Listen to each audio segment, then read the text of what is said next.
Bismillahirrahmanirrahim. Innal hamdalillah nahmaduhu wa nasta'inuhu wa nastahdihi wa nastaghfiruh wa na'udzu billahi min shururi anfusina wa min sayyiati a'malina. Man yahdihillahu fala mudilla lahu wa man yudlil fala hadiya lahu.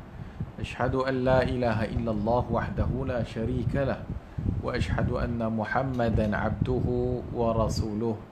Ya ayyuhalladzina amanu taqullaha haqqa tuqatih wa la tamutunna illa wa antum muslimun. Ya ayyuhalladzina amanu taqullaha wa qulu qawlan sadida yuslih lakum a'malakum wa yaghfir lakum dhunubakum wa man yuti'illaha wa rasulahu faqad faza fawzan 'azima. Amma ba'd, fa inna asdaqal hadithi kitabullah wa khairal hadi hadi Muhammadin sallallahu alaihi wa alihi wasallam wa syarral umuri muhdatsatuha wa kullu muhdatsatin bid'ah wa kullu bid'atin dalalah wa kullu dalalatin finnar, atau kama qala sallallahu alaihi wa alihi wasallam. Alhamdulillah, bersyukur kepada Allah Subhanahu wa taala kerana bertemu lagi pada setiap hari Isnin. Dalam siri kita membicarakan persoalan buku Mukhtarat, iaitu ringkasan ataupun poin-poin yang terpilih daripada Iqtida' Sirat Al-Mustaqim, iaitu kitab yang ditulis Syekhul Islam Ibn Taymiyah rahimahullahu ta'ala yang berjudul Iqtida' Sirat Al-Mustaqim. Iqtida' Sirat Al-Mustaqim iaitu menelusuri jalan yang lurus, mukhalafat ashabil jahim, yang bercanggah dengan ashabul jahim, bercanggah dengan ahli neraka. Kita telah pun melalui pada bab yang lalu, dalam bab yang ketiga, iaitu perbahasan mengenai ikhtilaf. Perbahasan mengenai ikhtilaf itu perbezaan pandangan para ulama. Secara kesimpulan, pada tajuk yang lalu dalam bab ikhtilaf, itu perbezaan ataupun perselisihan pandangan para ulama, maka dibahagikan dua jenis ikhtilaf. Pertama dipanggil ikhtilaf at-tanawwu' dan yang kedua dipanggil ikhtilaf tadad. Ikhtilaf at-tanawwu' adalah perbezaan pandangan ulama dari sudut tanawwu', iaitu pelbagai, dan khilaf ataupun perbezaan daripada ikhtilaf at-tanawwu' ia datang berdasarkan dalil daripada sunnah Rasulullah sallallahu alaihi wa alihi wasallam, iaitu apabila mungkin A mendatangkan hujjah dengan dalil daripada sunnah, B juga membawakan hujjah juga daripada sunnah dalam perkara yang sama, tapi ada sedikit perbezaan mungkin dari sudut bentuk ataupun bacaan dan sebagainya, maka dipanggil ikhtilaf at-tanawwu'. Seumpama bacaan subhana rabbiyal a'la ataupun sebahagian subhana rabbiyal a'la wa bihamdihi, sebahagian membaca subuhun qudusun rabbul malaikati warruh, maka semua itu adalah yang warid, yang ada di dalam sunnah Rasulullah, iaitu ucapan apabila kita di dalam solat, apabila kita rukuk ataupun sujud, maka ada pelbagai bacaan yang diajar oleh Nabi sallallahu alaihi wasallam. Begitu juga umpamanya doa iftitah. So doa iftitah ada pelbagai cara dan pelbagai macam yang datangnya daripada sunnah Rasulullah sallallahu alaihi wasallam, maka semua ini dipanggil ikhtilaf at-tanawwu'. Dan ikhtilaf tanawwu' itu perbezaan pelbagai jenis ni, perbezaan yang dalam kategori ini adalah suatu perbezaan ataupun suatu perselisihan ulama yang dibenarkan, bahkan ianya A pun betul, B pun betul, kerana dua-duanya datang dengan dalil syarak, itu sama ada Al-Quran ataupun sunnah Rasulullah sallallahu alaihi wasallam. Berikutnya kita masuk dalam bahagian kedua, ikhtilaf tadad.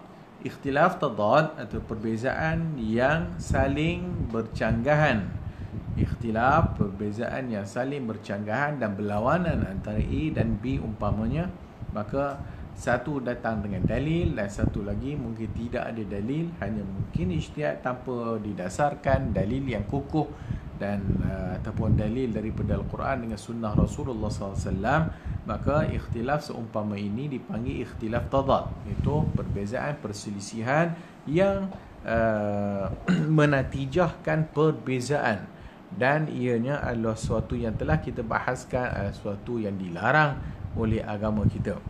Tinggal lagi sebahagian kadang-kadang para ulama ataupun sebahagian orang yang menisbahkan diri kepada ilmu, kadang-kadang mereka juga ditimbul ataupun mereka juga boleh dilanda syubuhat, itu kesamaran, sehingga kadang-kadang mereka merasakan bahawasanya khilaf tadad, iaitu perbezaan dari sudut perselisihan tadad ni, dua-dua boleh, A boleh, B boleh dan sebagainya, sedangkan ianya suatu yang tidak dibenarkan oleh syarak. Dan kita mengetahui bahawasanya pada perbahasan yang lalu, kebenaran itu hanyalah satu saja. Al-haqqu la yatajazza', kebenaran itu tidak dipisah-pisahkan dan tidak berpecah. Maka kebenaran hanya satu. Kepada para mujtahid, maka mereka berijtihad idza al-hakama al-hakimu idza ijtahada al-mujtahid, ataupun idza ijtahada al-hakimu, apabila seorang hakim itu berijtihad, maka betul ijtihadnya, maka dapat 2 pahala, dan kalau sekiranya salah maka dia mendapat 1 pahala, disebabkan dia menggunakan ilmu dan sedaya upaya untuk mengeluarkan hukum daripada kitabullah dan sunnah Rasulullah sallallahu alaihi wasallam, maka dia mendapat juga pahala, tetapi 1 pahala jika dia salah.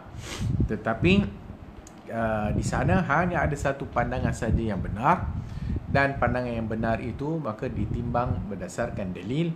Bahkan hanya Allah Subhanahu wa taala yang mengetahui secara hakikatnya yang mana satukah berada di atas kebenaran. Maka masing-masing berijtihad dan menggunakan ilmu yang ada. Tetapi sebaliknya, kalau sekiranya ijtihad dilakukan oleh orang yang tidak layak untuk berijtihad, orang yang tidak layak untuk berijtihad dan dia tidak ada ilmu, kemudian dia berijtihad, maka betul ke tak betul ke, maka ijtihadnya itu adalah haram, ataupun perbuatan tersebut adalah haram, maka perkara tersebut adalah tidak dibenarkan, maka itu tidak mendapat pahala. Kalaupun dia betul tak ada pahala, kalaupun dia salah juga tidak mempunyai pahala, kerana ia tidak berdasarkan ilmu. Jadi itu pada perbahasan yang ketiga, itu bab yang ketiga, itu bab ikhtilaf. Dan kenapa pentingnya untuk kita mengetahui babul ikhtilaf? Kerana apabila kita membahaskan pandangan-pandangan ulama, khususnya dalam perkara yang melibatkan akidah umpamanya, maka di sana sudah tentu mesti kita memahami 2 bentuk khilaf ni. So khilaf yang dibenarkan dan khilaf yang tidak dibenarkan. So kalau sekiranya kita tidak memahami keadaan bagaimana khilaf ulama, mana kedudukannya, boleh adakah setiap mujtahid betul dan sebagainya, adakah mesti semua yang berijtihad mendapat pahala dan sebagainya, maka ini akan menimbulkan syubhat, kesamaran, dan kadang-kadang menimbulkan syubhat hatta kepada ahli ilm, kepada ahli ilmu juga kadang-kadang berlaku syubhat, sehingga mereka melihat tidak menjadi masalah untuk kita berselisih pandangan walaupun dalam perkara yang tidak ada dalil. Maka ini suatu perkara yang mesti kita jelas tentangnya. Seumpama perkara yang berkaitan tentang akidah ataupun perkara yang berkaitan tentang ibadat, maka dia mesti datang dengan dalil. Kalau sekiranya berlaku khilaf di kalangan mungkin ulama atau khilaf di kalangan ahli ilm, tapi satu dalam persoalan akidah umpamanya, dalam persoalan ibadat, dan satu dengan dalilnya dan satu tidak ada dalil, maka ia secara asasnya tidak dibenarkan. Tetapi kalau sekiranya masing-masing dengan dalil dan dua-dua dalil dan penghujahannya itu betul, maka di situ barulah dikira khilaf yang boleh ataupun khilaf yang dipanggil ataupun yang dibenarkan dalam syarak. Baik. Berikutnya kita masuk kepada bab yang keempat. bab yang keempat menceritakan iaitu menyelisihi golongan kafir merupakan tujuan syariat. Menyelisihi golongan kafir merupakan tujuan syariat. Maksudnya tujuan syarak ataupun tujuan syariat Islam, maka antaranya salah satunya adalah menyelisihi golongan kafir. Sebagaimana yang telah kita jelaskan banyak kali bahawasanya akidah Islam terbina dengan la ilaha illallah Muhammad Rasulullah. Maka la ilaha illallah Muhammad Rasulullah, maka dia akan mesti mencapai kepada darjat yang dipanggil al-wala wal bara. Al-wala wal bara. Al-wala iaitu kesetiaan, kecintaan kepada Allah dan Rasulnya dan kepada orang-orang yang beriman. Dan juga al-bara, berlepas diri daripada syirik, berlepas diri daripada musyrik, berlepas diri daripada maksiat, berlepas diri daripada semua perkara yang boleh atau yang menyelisihi Al-Quran dan sunnah Rasulullah sallallahu alaihi wa alihi wasallam. Maka apabila kita memahami akidah yang betul, apabila kita memahami la ilaha illallah dan Muhammad Rasulullah, sehingga kita mencapai ataupun sehingga kita memahami al-wala wal bara, maka disitulah kemuncak kepada pemahaman akidah Islam, dan disitulah masuknya apa yang kita namakan tadi itu, iaitu menyelisihi golongan kafir adalah merupakan tujuan daripada syariat Allah Subhanahu wa taala. Hadis daripada Abu Hurairah radhiyallahu anhu qala Rasulullah sallallahu alaihi wa alihi wasallam juzzu syawarib wa a'ful liha khaliful majus. Daripada Abu Hurairah radhiyallahu anhu qala Rasulullah, Nabi sallallahu alaihi wasallam bersabda, juzzu asyawarib, iaitu potong misai, wa'aful liha, dan pelihara janggut, khalaful majus, dan hendaklah kamu menyelisihi orang majusi. Hadis yang diriwayatkan oleh Imam Muslim. Di hadis ini mungkin banyak kali dah kita dengar dan mungkin insya-Allah kita memahaminya, iaitu hadis apabila Nabi sallallahu alaihi wasallam menyatakan hendaklah potong misai dan hendaklah simpan janggut.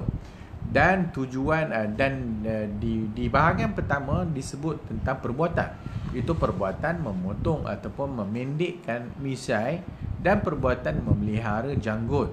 Kemudian Nabi SAW mengaitkan dengan perbezaan dengan majusi, itu khalaful majus, hendaklah kamu menyelisihi majusi.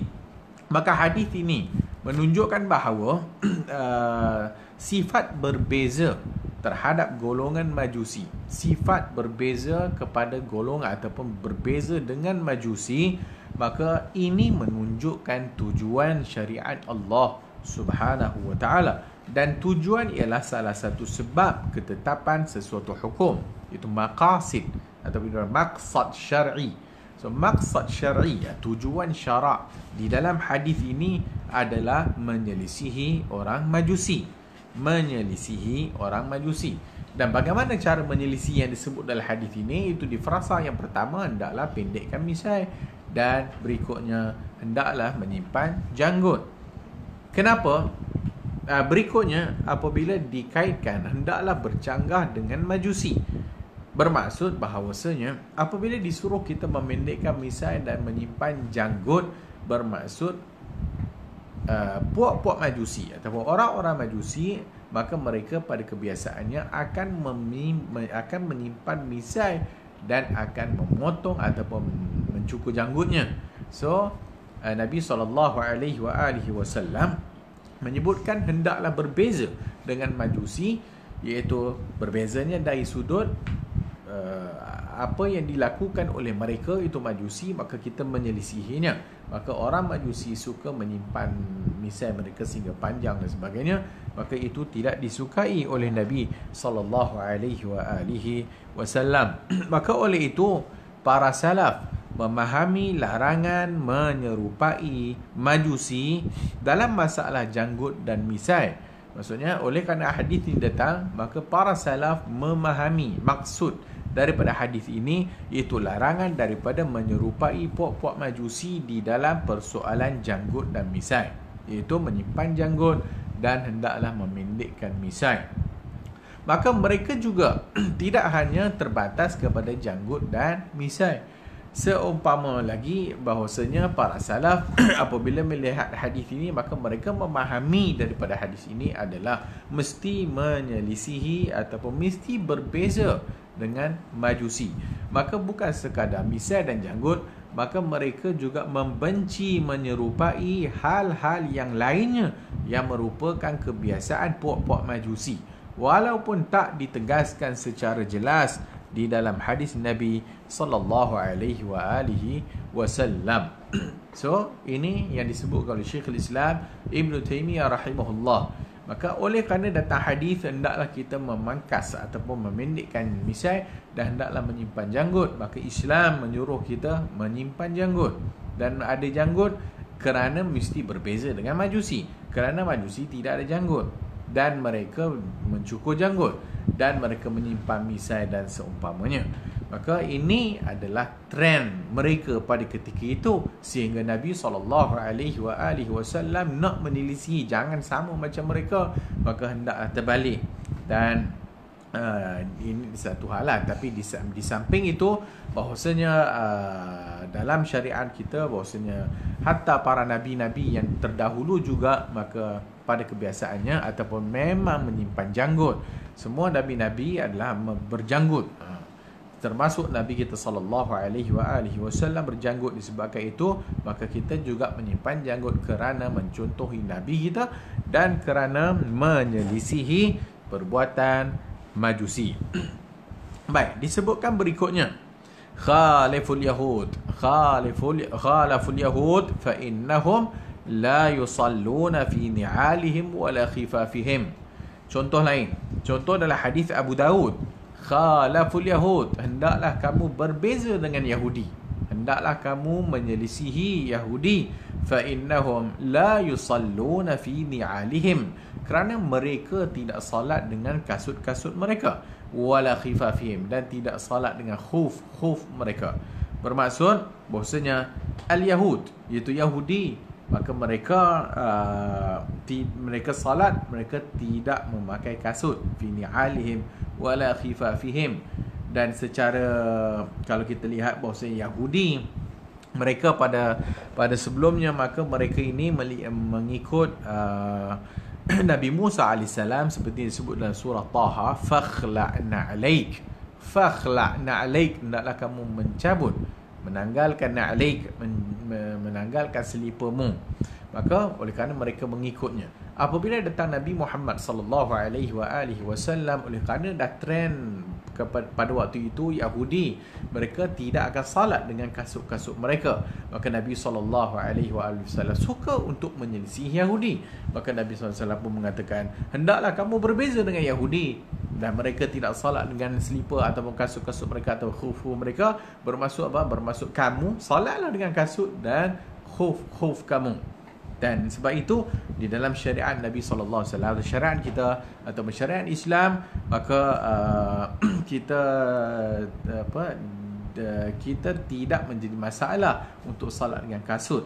Bahkan sebahagiannya sehingga kita memakai stokin, sehingga kita memakai khuf dan sebagainya, maka itu disyariatkan dalam agama kita dan ia dibenarkan oleh syarak. Tinggal lagi dalam perbahasan itu adalah perbahasan hukum hakam yang lainnya, iaitu sebelum memakai khuf atau sebelum memakai kasut dan sebagainya atau stokin, maka hendaklah berwuduk dulu, dan itu bab fiqh.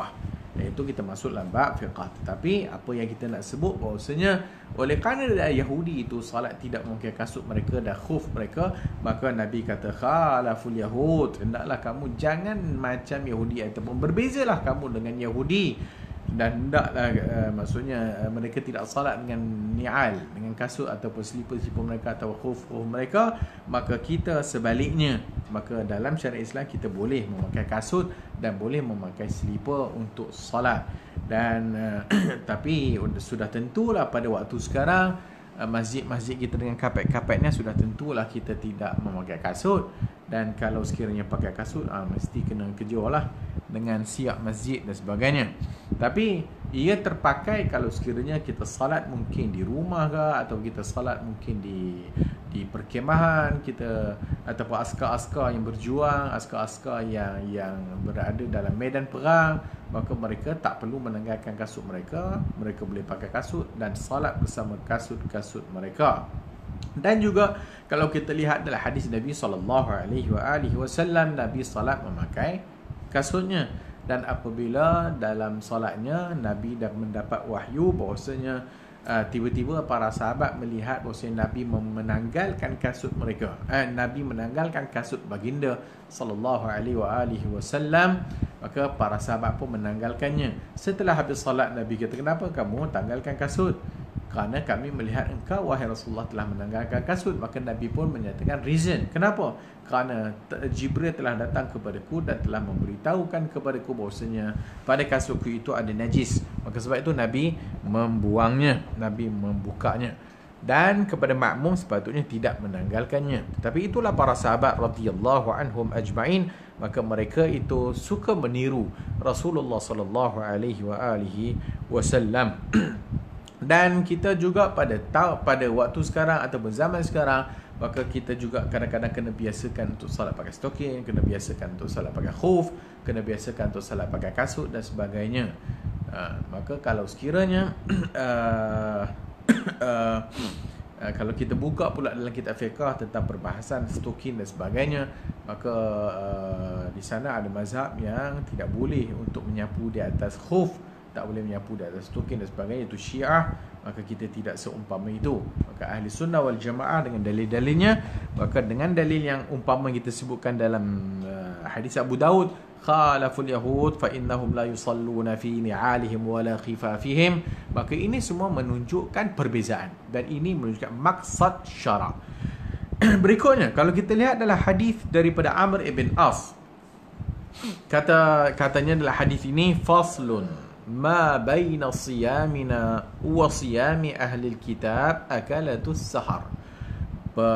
Faslun, perbezaan. Faslun ma baina siyamina, perbezaan di antara puasa kita, wa siyami ahli kitab, dan puasa ahli kitab, iaitu akalatus sahar, makan sahur. Maka hadis ini diriwayatkan oleh Imam Muslim rahimahullah. Maka hadis ini juga memberikan kita pengajaran dan memberikan kita kefahaman tentang maksud yang kita sebut tadi, maksud syara'. Maka sebab itu tajuknya tadi, menyelisihi golongan kafir merupakan tujuan daripada syariat.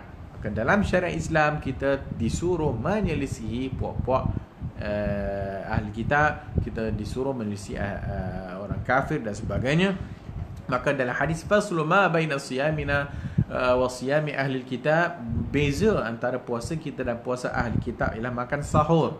Maka sebab itu kita kena bangkit sahur, makan sahur walau seteguk air. Kerana untuk membezakan kita dengan puasa Yahudi. Puasa Islam atau puasa syariat Nabi SAW mesti makan sahur. Dan juga sebab itu datang lagi dalil-dalil yang lain menunjukkan keberkatan sahur dan sebagainya. Maka yang pentingnya adalah yang membezakan puasa ahli sunnah, puasa orang Islam kita dengan puasa kafir ataupun puasa ahli kitab, makan sahur.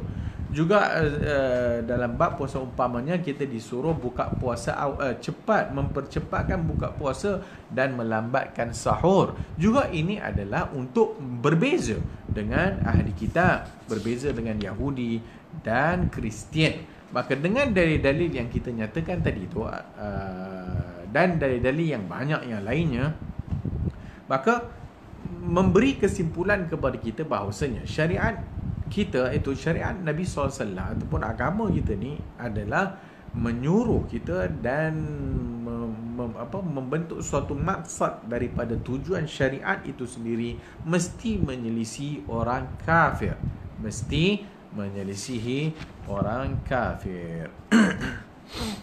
Dan kalau kita lihat berikutnya pada bab yang kelima, larangan menyerupai kaum Yahudi dan juga kaum yang lainnya. Larangan menyerupai kaum Yahudi dan kaum lain. Maksudnya kaum lain maksudnya yang tidak Islam. Maka dalam bab yang kelima adalah rentetan ataupun sambungan daripada bab yang keempat tadi, iaitu apabila syariat kita datang dengan tujuan syaraknya menyelisihi agama selain daripada Islam, maka datang daripada tujuan itu adalah larangan. Itu larangan daripada kita menyerupai kaum Yahudi, ataupun larangan daripada kita menyerupai kaum-kaum yang lainnya seperti Nasrani dan sebagainya. Dengan hadis yang dulu di awal-awal lagi daripada muqaddimah kitab kita ni, kita telah menyebutkan bahawasanya kitab Iqtida' Sirat al-Mustaqim ni adalah seumpama mensyarahkan hadis man tashabbaha biqaumin fahuwa minhum. Itu hadis Abu Daud, man tashabbaha biqaumin fahuwa minhum. Sesiapa yang menyerupai suatu kaum, maka dia adalah di kalangan kaum tersebut. Daripada hadis ini Abu Daud ni, man tashabbaha biqaumin fahuwa minhum, maka kita mendapat faedah daripadanya dan juga hukum, iaitu pertama adalah haram meniru sesuatu kaum, iaitu suatu kaum itu maksudnya yang bukan Islam. Dan juga berikutnya man tashabbaha biqaumin fahuwa minhum, iaitu haram meniru ataupun menyerupai golongan kafir. Dan juga berikutnya, sesiapa yang meniru maka dia dikira kafir. Siapa yang meniru, yang mengikut-ngikut, maka dia dikira kafir ataupun dia dikira di kalangan kaum tersebut. Walaupun man tashabbaha biqaumin fahuwa minhum, maka hukumnya juga berdasarkan apa yang ditirulah. Kalau sekiranya yang ditiru itu perkara yang melibatkan akidah dan sebagainya, maka berserta dengan orang kafir dan sebagainya, maka kita juga dihukumkan kafir.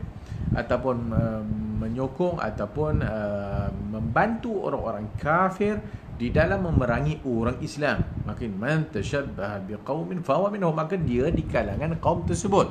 Apa maksud dia di kalangan kaum tersebut? Sama ada kalau dia orang kafir, man tashabbaha biqaumin, dengan suatu kaum yang kafir, maka dia kafir.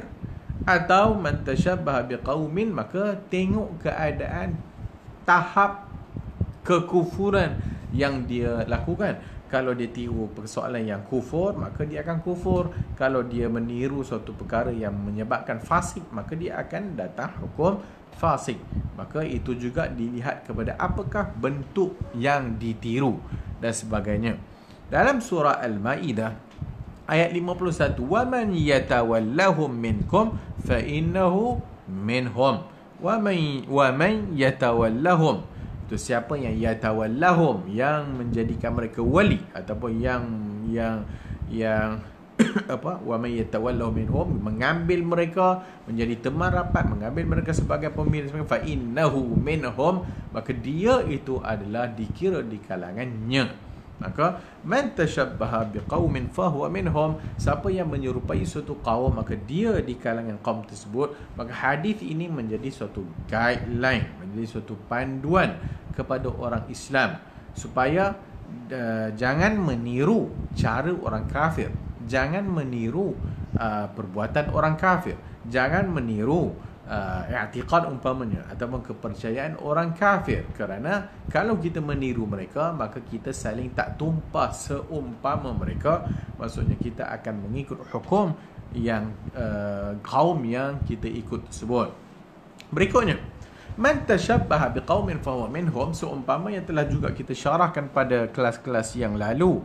Man tashabbaha biqaumin fahuwa minhum ni adalah suatu perbuatan yang khusus dilakukan oleh mereka, ataupun suatu ritual yang khusus yang dibuat oleh mereka, ataupun pakaian yang khusus untuk mereka. Baru masuklah man tashabbaha biqaumin fahuwa minhum.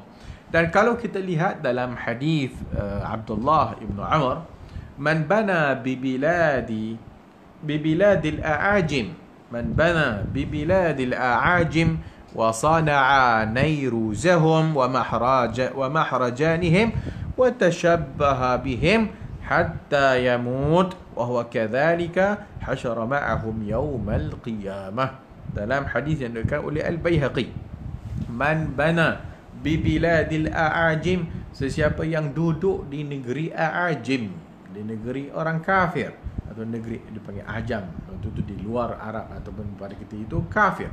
Man bana bi biladil a'ajim, siapa yang duduk dalam negara kafir. Wa sana'a nairuzahum, dan buat perayaan Nairuz mereka, iaitu merayakan Nairuz. Itu suatu perayaan yang pada ketika itu Nairuz dan Mahrajan.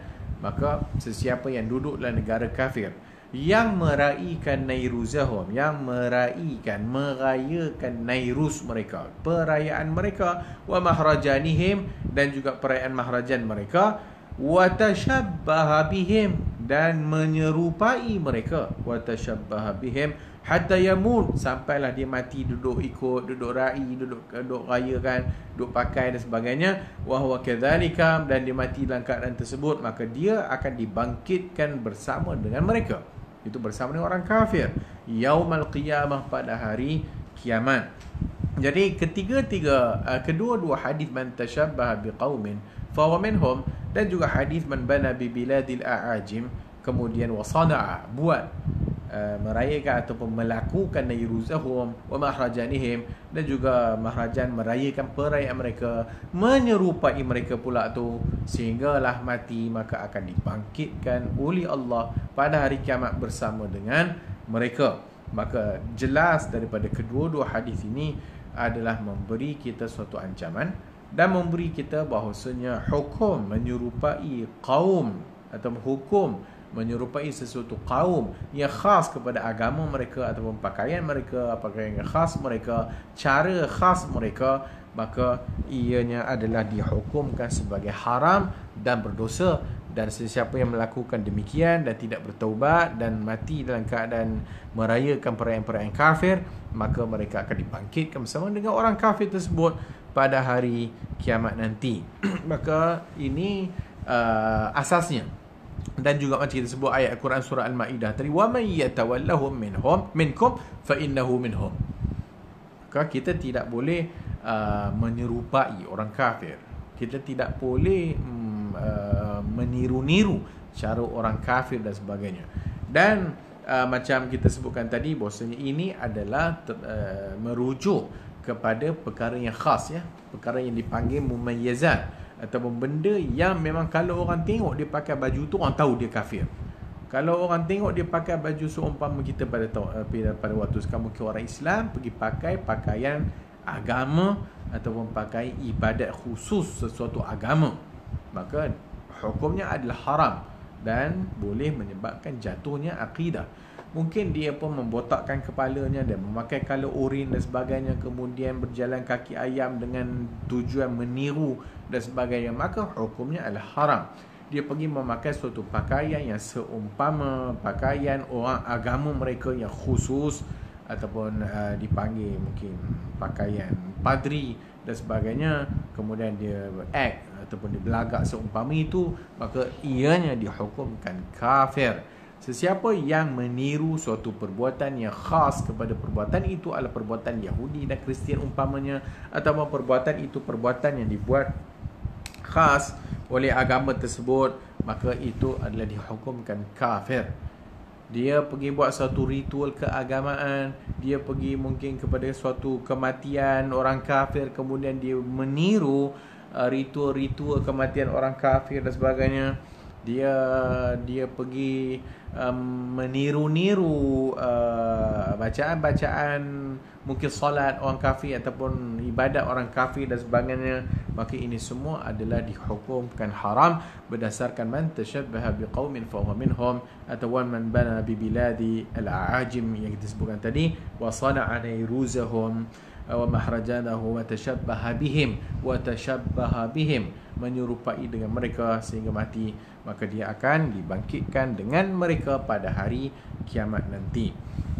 Ini tidak termasuk kalau sekiranya perbuatan ataupun sesuatu perlakuan itu bukan khas untuk agama tersebut, ataupun tidak sengaja, maksudnya kebetulan nampak macam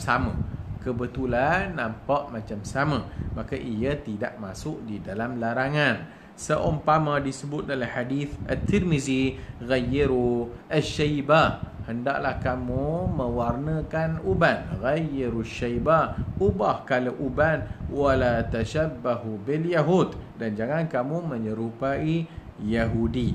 Maka hadis ini ghayyaru syaiba, disuruh kita menukar kala uban, dan wala tashabbahu bil yahud, dan jangan menyerupai Yahudi. Maka ini adalah suatu arahan atau suatu anjuran kepada kita menyelisihi, maksudnya warnakan uban ataupun inaikan uban. Tapi bagi yang tidak menginaikan uban, tidak bermaksud dia tasyabbuh. Bagi yang tidak mewarnakan uban, dia tidak masuk dalam tasyabbuh. Kenapa? Kerana dah memang Allah Subhanahu Wa Taala secara fitrahnya menjadikan apabila seorang itu mungkin meningkat tua dan sebagainya, rambutnya beruban. Dan itu semua manusia begitu. Dan kita apabila mencapai umur dah mula keluar uban sebagainya, mungkin ada orang muda-muda lagi dah habis uban satu kepala, itu tidak bermaksud tasyabbuh dan tidak masuk dalam hadis ini ghayyaru syaiba wala tashabbahu bil yahud. Taklah ubah kala syaib, kala uban, dia tak masuk. Kenapa tidak masuk? Kerana orang yang beruban adalah bukan pengkhususan Yahudi. Orang yang beruban bukan maksud dia pengkhususan agama tertentu. Orang beruban adalah Allah SWT menjadikan uban itu ada pada setiap orang tua umpamanya. Maka sesiapa yang tua tapi dia tidak menginaikan ubannya dan sebagainya, maka dia tidak masuk dalam tasyabbuh, kerana dia tidak masuk dalam pengkhususan ataupun keistimewaan sesuatu agama dan sebagainya. Kalau kita sebut, walaupun mungkin ada juga perbezaan di kalangan para ulama, umpamanya memakai seluar. Sebagai ulama tidak menyukai memakai seluar bantalun kerana menyerupai kafir. Tetapi bantalun, memakai seluar sebagainya, sebagai ulama melihat bahawasanya itu bukan pengkhususan agama tertentu, bukan pengkhususan kepada suatu kaum yang tertentu. Kerana banyak kaum yang memakai seluar, hatta orang Melayu juga memakai seluar. Maka ini tidak masuk dalam tasyabbuh. Tidak masuk dalam tasyabbuh. Yang masuk dalam perkara tasyabbuh adalah perkara yang khusus kepada perbuatan mereka, ucapan khusus kepada ucapan mereka, pakaian khusus kepada pakaian mereka, dan juga perayaan-perayaan mereka yang melibatkan kepercayaan, yang melibatkan i'tiqad dan sebagainya. Maka ini yang masuk di dalam yang tak boleh menyerupai tadi, man tashabbaha biqaumin fahuwa minhum. Dan kita lihat lagi seperti hadis tentang Ashura. Seperti hadis tentang Ashura. Puasa Ashura adalah puasa pada 10 Muharram, dan kita mengetahui bahawa puasa Ashura adalah disuruh oleh atau dianjurkan oleh Rasulullah sallallahu alaihi wasallam. Bahkan sebelum difardukan untuk berpuasa Ramadan, umat Islam berpuasa Ashura 10 Muharram.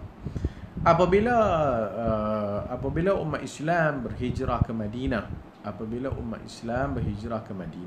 sampai di Madinah, seperti hadis yang disebut oleh Abu Ghatafan daripada Abdullah ibn Abbas radhiyallahu anhuma, bahwasanya ketika Rasulullah sallallahu alaihi wasallam berpuasa pada hari Ashura, Nabi sallallahu alaihi wasallam juga menyuruh para sahabat juga berpuasa Ashura.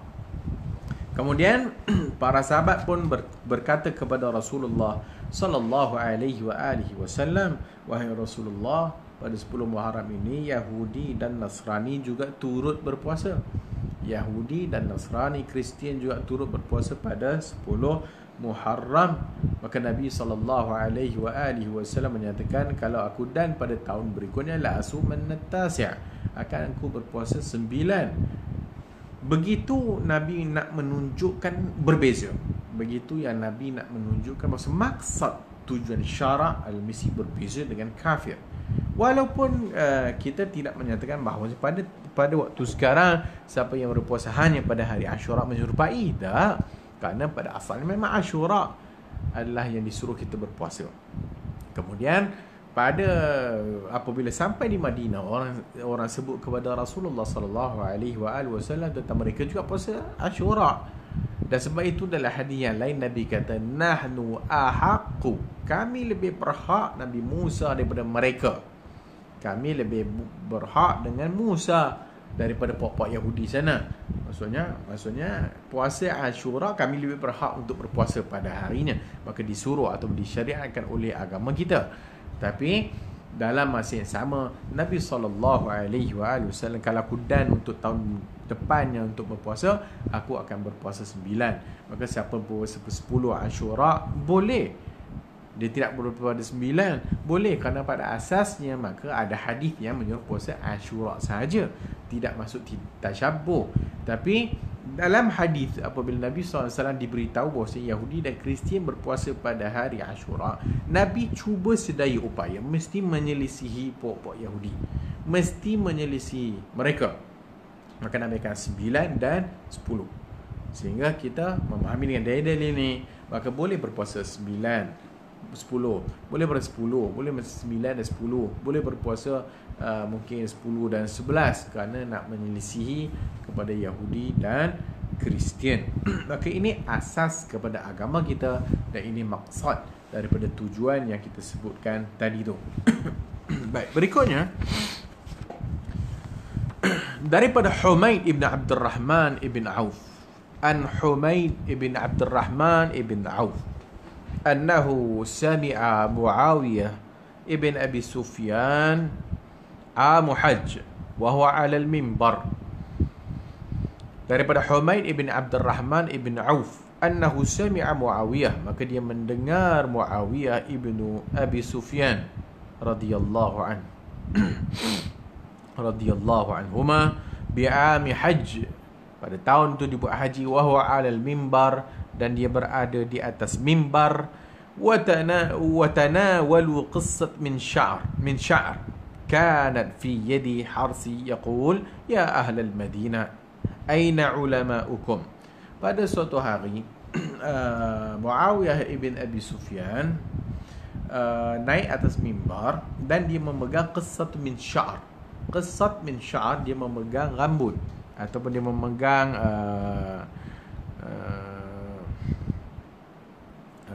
rambut, rambut yang dijadikan sebagai penyambung, rambut palsu ataupun rambut yang dijadikan perempuan pada ataupun untuk ditambah ataupun dicantum kepada rambut yang ada. Maka katanya, ya ahlul Madinah aina ulama'ukum, wahai orang Madinah, manakah ulama-ulama kamu semua? Sami'tu Rasulullah sallallahu alaihi wasallam yaqul, aku mendengar Rasulullah yanha, aku mendengar Rasulullah sallallahu alaihi wasallam yanha an mithli hadhihi, aku mendengar Nabi melarang daripada perbuatan yang ini, itu menyambung rambut tadi tu. Wa yaqul innama halakati banu Israil, innama halakat, sesungguhnya binasanya Bani Israel, binasanya Bani Israel, hina takhadha hazihi nisa'uhum, apabila perempuan-perempuan mereka mengambil ataupun memakai rambut-rambut palsu ataupun menyambung rambut. Maka ini hadis memberikan juga suatu perkara bentuk yang kita fahami tadi, jangan meniru kepada perbuatan orang kafir, jangan meniru. Maka kata Muawiyah, wahai orang Madinah, mana ulama-ulama kau? Maka aku mendengar Rasulullah kata Nabi larang daripada perbuatan ini. Maka dia kata sesungguhnya Bani Israel hancur disebabkan ittakhadha hazni, perempuan-perempuan mereka mengambil rambut-rambut ini dan menyambung. Maka secara zahir daripada riwayat ini bahawasanya larangan daripada perempuan menyambung rambut dengan rambut lainnya, menyambung rambut dengan rambut lainnya, dan itu makna secara zahirnya. Dan ia bertepatan juga dengan hadis yang juga kita selalu dengar, la'anallah, Allah melaknat al-wasilah wal mustawsilah, adalah Allah Subhanahu wa taala melaknat al-wasilah. Al-wasilah orang tukang sambung rambut, al-mustawsilah adalah orang yang minta untuk disambung rambut. Maka ia suatu larangan. Dan semua ayat-ayat atau hadis-hadis yang kita sebutkan adalah memberikan kita kefahaman bahawasanya macam kita sebutkan tadi, bahawasanya agama kita melarang daripada tasyabbuh, agama kita melarang daripada menyerupai, agama kita sangat-sangat tidak menyukai untuk menyerupai golongan-golongan kafir. Sebab itu kalau kita lihat dalam syariat kita, kalau kita lihat di dalam syariat Islam, kita dilarang untuk menyerupai syaitan. Kita dilarang untuk menyerupai syaitan. Kerana macam kita sebut, pada asasnya adalah kembali kepada pemahaman tauhid. La ilaha illallah Muhammad Rasulullah, iaitu yang kita sebutkan tadi, kemuncak kepada kefahaman tauhid kita adalah mesti sampai kepada tahap al-wala' wal-bara'. Mesti tahap kepada al-wala', mesti wala' kepada Allah, Rasul dan orang beriman. Cinta Allah, cinta Rasul, cinta orang beriman. Dan al-bara' berlepas diri daripada orang kafir, berlepas diri daripada kekufuran, berlepas diri daripada syirik, berlepas diri daripada orang musyrik, berlepas diri daripada maksiat, berlepas diri daripada pelaku maksiat, berlepas diri daripada orang fasik, berlepas diri daripada perbuatan fasik. Maka dah tentu menyerupai syaitan juga adalah dilarang. Maka ini maksud syarak macam kita sebutkan tadi. Dalilnya bahawasanya banyak, contoh dalam bab makan seumpamanya. Maka Nabi SAW menyatakan bahawasanya makanlah dengan tangan kanan kamu dan jangan makan dengan tangan kanan dan jangan makan dengan tangan kiri, kerana syaitan makan dan minumnya dengan tangan kiri. Maka hendaklah bercanggah dengan setan, jangan menyerupai setan. Apabila setan disebut dalam hadis makan dengan tangan kiri, maka kita disuruh makan dengan tangan kanan. Maka bila disebut secara khusus bahawasanya hendaklah makan dengan tangan kanan kerana syaitan makan dan minum dengan tangan kiri, maka dilarang untuk menyerupai syaitan, dilarang untuk menyerupai perbuatan syaitan. Sebab Al-Quran sebut aduun mubin, innahu lakum aduun mubin. Maksudnya setan itu bagi kamu adalah musuh yang nyata. Maka bila disebut setan musuh yang nyata, menyerupai setan pun tak boleh, menyerupai perbuatan setan pun tak boleh, menyukai setan pun tak boleh. Menyukai perbuatan setan juga dilarang dalam syarak. Maka semua perkara yang bercanggah dengan akidah Islam, semua perkara yang bercanggah dengan syariat Nabi, semua perkara yang bercanggah dengan sunnah Rasulullah SAW, ia pasti disukai oleh syaitan. Maka sebab itu kita disuruh membenci setan dan jangan menyerupai setan. Tetapi kadang-kadang pada zaman sekarang, orang semua sibuk nak menjadi macam setan agaknya. Kita ada trend kalau di luar sana, menyambut Halloween dan sebagainya. Ini trend-trend orang-orang kafir, maka menyambut Halloween, maka dengan memakai pakaian hantu, dengan memakai muka-muka hantu, yang muka-muka hantu tu muka yang reka sendiri dan sebagainya. Sebab hantu pun mereka tak pernah tengok, macam-macam lah. Labu pun jadi hantu, macam-macam.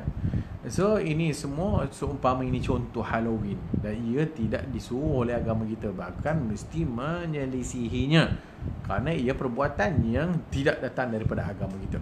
Maka menyelisihi setan, jangan menyerupai setan. Juga apabila tak boleh menyerupai setan, tak boleh suka kat setan, maka tak boleh juga menyukai ataupun melakukan perkara yang Allah larang. Maka tak boleh buat suatu perkara yang dilarang oleh Allah dan Rasulnya, iaitu nanti jadi fasik. Dan juga kita para ulama luaskan lagi bab ini, maka jangan menyerupai fusak, jangan menyerupai orang fasik, jangan bukan saja setan, jangan menyerupai orang kafir, dan jangan menyerupai orang fasik. Maka perbuatan menyerupai orang fasik banyaklah macam-macam. Kalau kita lihat trend-trend pada waktu sekarang, menyerupai orang fasik, kadang habis anak-anak orang Islam kita atau orang Islam kita sendiri yang tidak memahami agamanya dan sebagainya, maka dia menyerupai perbuatan-perbuatan orang fasik dan sebagainya. Trend-trend yang seumpama bertindik sana, bertindik sini, bertindik kat lidah, bertindik dekat macam-macam, tindik kat pusat, tindik dekat puting dia dan sebagainya, maka semua ini adalah menyerupai fasik. Kita tidak dilarang daripada mewarnai rambut, kita boleh menginaikan rambut kita dan sebagainya. Tapi kalau mewarnakan dengan color clown atau rambutnya itu dengan ada color birunya, biru, satu line biru, satu line merah, satu line kuning, satu line perang, satu lain hitam, satu lain putih, dah jadi apa-apa dah. Ini tidak dibuat oleh orang Islam. Ini adalah perbuatan orang fasik. Maka jangan meniru perbuatan orang fasik. Walaupun ianya bukan orang kafir, tapi mungkin kadang-kadang perbuatan orang fasik ini maka ditiru oleh orang-orang Islam gitu dan sebagainya, maka ini juga adalah dilarang dalam agama kita. Di samping semua itu, bahkan agama kita atau syariat kita melarang lelaki menyerupai perempuan menyerupai lelaki, dan juga agama kita, syariat kita melarang kita menyerupai haiwan, menyerupai binatang. Seumpama dalam hadis-hadis salat, seumpama jangan kamu sujud macam sujudnya anjing, iqa' juga duduk anjing, dan jangan salat seperti patukan ayam dan macam-macam. Jadi ini semua syariat yang datangnya daripada Tuhan yang maha bijaksana, iaitu Allah Azza wa Jalla, dan juga datang daripada Nabi kita sallallahu alaihi wasallam untuk memberikan jati diri kepada orang Islam, supaya orang Islam itu nampak dengan haibahnya ataupun dengan caranya orang nampak Islam. Dan jangan menyerupai golongan-golongan yang macam kita nyatakan tadi tu, supaya orang tidak confuse bahawa kita ni Islam ke tak Islam ke dan sebagainya. Maka semua ini adalah memberi peranan yang penting, dan bab ini bab yang penting untuk difahami oleh seluruh orang Islam. Jangan menyerupai mereka. Dan contoh lagi dalam bab qaza', itu qaza' itu mencukur sebahagian kepala dan meninggalkan sebahagian kepala yang lain, seperti buat rambut pang dan sebagainya. Maka ini dilarang kerana menyerupai. Dan ini suatu bab yang sebenarnya luas dan banyak untuk dibahaskan, dan insya-Allah akan datang kita akan sambung lagi dalam bab ini. Bab yang keempat masih belum habis lagi. Ada beberapa lagi ayat-ayat Al-Quran yang akan kita bacakan di dalam memberikan kita kefahaman supaya menyelisihi orang-orang kafir itu merupakan tujuan daripada syariat Allah Subhanahu wa taala. Dan apabila kita memahami larangan-larangan daripada meniru orang Yahudi dan juga yang lainnya, maka dia adalah memberikan umat Islam cara tertentu dan gaya tertentu dan apa orang kata keistimewaan yang nampak simbolnya as orang Islam, supaya orang Islam itu dikenali, supaya ianya tidak sama dengan agama-agama yang lainnya. Maka ini yang diajarkan kepada kita oleh Nabi kita sallallahu alaihi wasallam. Maka mudah-mudahan Allah Subhanahu wa taala memberi kefahaman kepada kita, supaya Allah Subhanahu wa taala memberikan doa supaya Allah memberikan kefahaman, memberikan ilmu kepada kita, memberikan kita supaya kita ini bangga dengan agama kita, dan memberikan kefahaman kepada kita apa perlunya untuk kita berbeza dengan agama-agama yang lainnya. Maka mudah-mudahan Allah Subhanahu wa taala merahmati kita, dan tidak lain dan tidak bukan kita menyelisihi mereka itu adalah atas arahan Allah Subhanahu wa taala, dan kita menyelisihi mereka itu atas arahan Rasulullah sallallahu alaihi wasallam.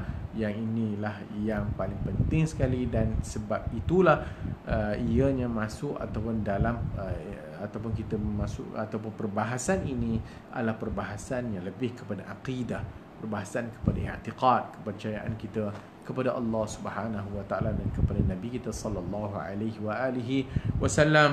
Mudah-mudahan Allah Taala mengampuni dosa kita semua. Mudah-mudahan Allah Subhanahu wa taala mengampuni semua umat Islam, supaya Allah Subhanahu wa taala mengampuni dan merahmati semua seluruh yang hidup dan yang mati, dan juga memasukkan kita dalam syurga Allah Subhanahu wa taala. Insya-Allah kita akan sambung dalam minggu yang ke depan insya-Allah. Wallahu a'lamu bis-shawab. Subhanakallahumma wa bihamdika asyhadu an la ilaha illa anta astaghfiruka wa atubu ilaih.